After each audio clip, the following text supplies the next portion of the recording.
என்ன காவியா, மறுபடியும் முயற்சியா? நான் அப்படி ட்ரை பண்ணா காப்பாத்த நீ வந்துருவியே. தெரிஞ்சா சரி. சரி, உனக்கு என் மேல கோவம் இல்லையா? எதுக்கு? இல்ல, நேத்து உன்னை ரொம்பவே கஷ்டப்படுற மாதிரி பேசிட்டேன்.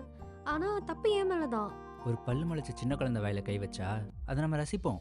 அதே குழந்தை வளர்ந்ததுக்கு அப்புறம் கடிச்சா அதை கண்டிப்போம். குழந்தைக்கு தெரியாது கடிச்சா வலிக்கும்னு. அதுவே வளர்ந்ததுக்கு அப்புறம் தெரிஞ்சு கடிச்சா அது தப்பு.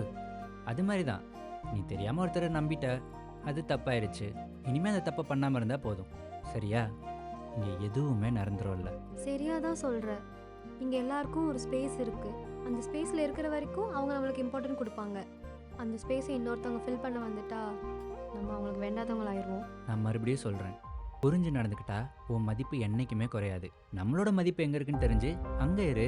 உன்னோட மதிப்பு தன்னால உன்கிட்ட வந்து சேரும். அந்த சின்ன குழந்தை வச்சு ஒரு கதை சொன்னேன்ல, அப்ப நானும் குழந்தையா? முருகனுக்கு எல்லாருமே குழந்தைங்க தான்.